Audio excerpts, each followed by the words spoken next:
안녕하세요. 책으로 행복한 순례 책행순입니다. 오늘도 엠마누엘 멜라르 수녀님의 책 이 세상 마지막 말은 평화책 가져왔습니다. 서경남 미카엘라, 이명란 스텔라 옮김, 기쁜 소식 출판사에서 펴냈습니다. 오늘은 제17장 이보나는 사랑을 선택했다 부분 읽어드리겠습니다. 사랑하는 자녀들아, 너희가 쓰는 유일한 도구가 항상 사랑이 되도록 하여라. 1986년 7월 31일 메지고르의 성모님의 메시지입니다. 2013년 11월 하느님의 훌륭한 친구인 이보나가 우리를 방문했다. 이보나는 아름답고 순수하고 항상 미소를 머금고 있는 49세 과부이다. 그녀는 장성한 2명의 자녀를 두었다. 그녀는 꽃꽂이 전문가로 일하고 있으며 메주고리의 방문은 3번째였다. 그녀의 대단한 열정이라니 우리가 놀란 건 당연했다. 날씨가 춥든 바람이 불든 비가 와서 진흙탕이든 아무 상관없이 그녀는 맨발로 십자가산을 올랐다. 그녀는 자신의 과거를 이야기하고 싶어 하지 않았다. 개인적인 일이어서 공개하고 싶지 않다고 말했다. 다른 사람들에게 그녀의 신앙 체험이 큰 도움이 될 거라고 수차례 이야기하자 공개하는 것에 결국 동의해 주었다. 1984년 그녀는 우크라이나에서 결혼했다. 방이 2개 있는 아파트에서 신혼생활을 시작했다. 남편 이고르의 혐오스러운 본색은 결혼 후 얼마 지나지 않아서 바로 드러났다. 술을 마시고 그녀를 함부로 대하고 심지어 그녀를 때리기까지 했다. 남편 이고르에게는 세 아이의 엄마인 애인도 있었다. 남편은 카톨릭 신자였지만 사제에 대한 험담을 했고 죽일 때만 성당을 겨우 나갔다.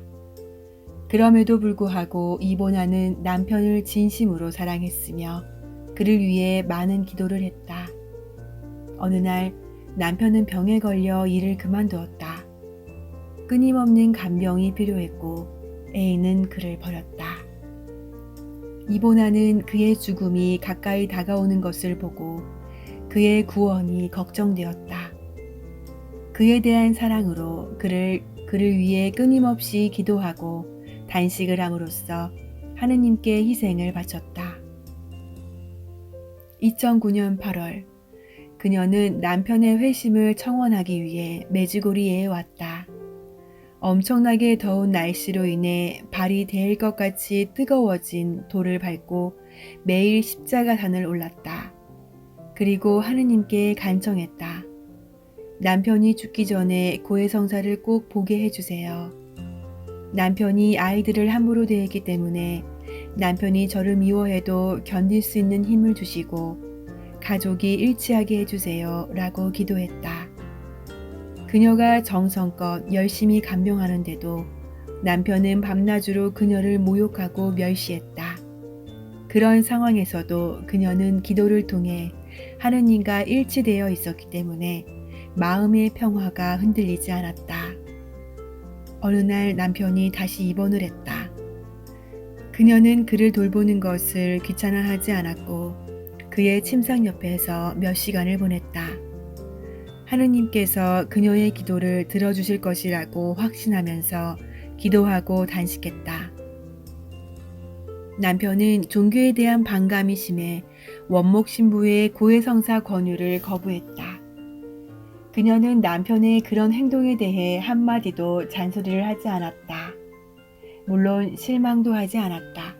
그저 남편의 침대 옆에 붙어 있으면서 마음을 다해 남편을 위한 중재 기도를 했으며 남편이 고해성사를 거절할 때마다 믿음으로 마음을 다시 추스렸다. 남편의 치료 기간 내내 묵주기도와 자비의 기도를 바쳤다.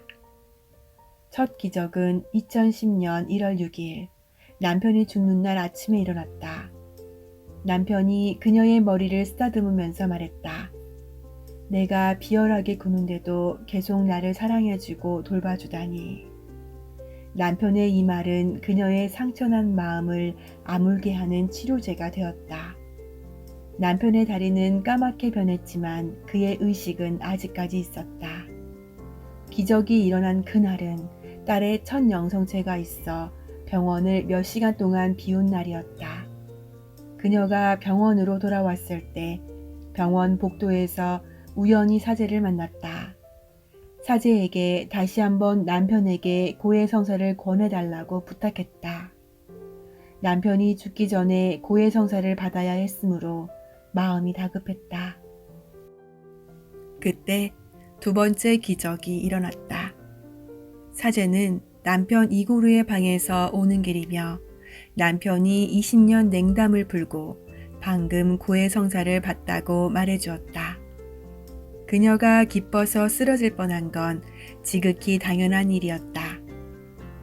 그녀는 병실로 돌아와 자비의 예수님 상본을 남편의 손에 얹어주었더니 놀랍게도 그가 상본을 들어 올려 가만히 들여다보았다. 그러고선 말했다. 내가 거길 어떻게 가지? 그녀가 대답했다. 두려워하지 마세요. 고향으로 돌아가는 거예요. 예수님께서 당신께로 오는 길을 비추어 주실 거예요.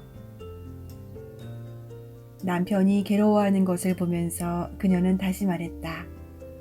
예수님도 천상 아버지께 돌아가시기 전에 고통받았음을 기억해 보세요. 그녀가 남편을 힘들게 했던 것에 대해 남편에게 용서를 구하고 남편이 그녀에게 한 모든 것을 용서한다고 말했다. 그는 이미 말도 할 수 없는 상태였으며 그녀의 말에 눈물만 흘리고 있었다. 그는 큰 감명을 받았다. 그녀는 그와 함께 지낸 모든 시간에 대해 감사하다고 했다. 그리고 웃으면서 말했다. 당신은 이제 평화로이 주님께 갈 수 있어요. 이 말이 끝나자 남편의 눈은 더 이상 움직이지 않았다. 그가 죽었다. 남편의 사후에도 그녀는 꾸준히 기도하고 단식했고 하느님께서는 그녀가 정한 모든 것을 들어주셨다. 남편은 죽기 6시간 전에, 즉 말할 수 있는 능력이 사라지기 바로 직전에 고해성사를 보았던 것이다. 남편이 죽은 다음 그를 회개시켜 주신 하느님께 감사드리기 위해 그녀는 사순시기 동안 빵과 물만으로 단식을 했다. 그가 죽은 뒤에도 그녀는 일을 계속했다. 그녀의 아들 보리스가 몹시 아파서 아들을 위해 메주고리에로 순례를 오면서 하느님께 아들의 치유와 회개를 간청했다. 아들이 교회를 떠나 이단에 소속된 사람들과 어울려 다니고 있었기 때문이었다. 그녀는 하느님께 영적 거래를 제안했다. 하느님, 당신은 제 아들 보리스를 도와주세요. 저는 당신의 아들인 사제들을 위해 저 자신을 봉헌하겠습니다.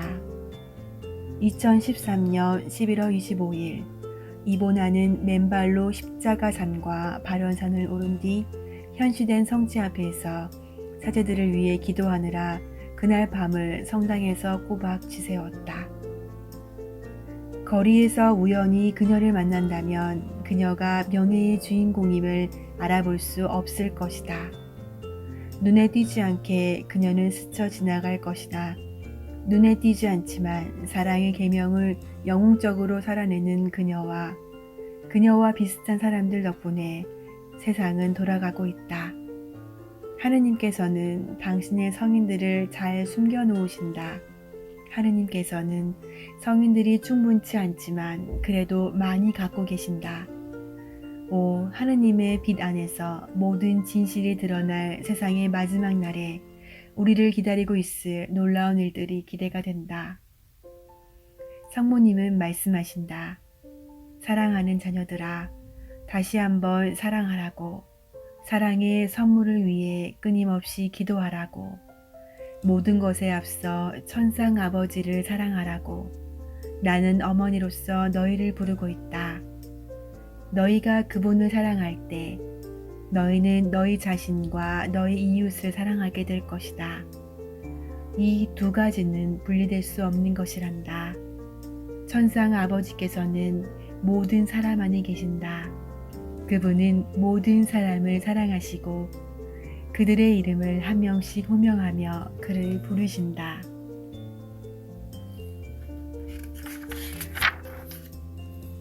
또 말씀하시길, 사랑하는 자녀들아, 사랑이 너희 마음을 다스리게 하여라. 인간적인 사랑이 아니라 거룩한 사랑이 라고 하셨다. 이보나는 어떤 희생을 치르더라도 천국을 차지하기로 선택한 강한 영혼을 가운데 하나이다. 그녀는 반드시 천국을 차지할 것이다. 네, 오늘은 여기까지 들려드리겠습니다. 감사합니다. 평화를 빕니다.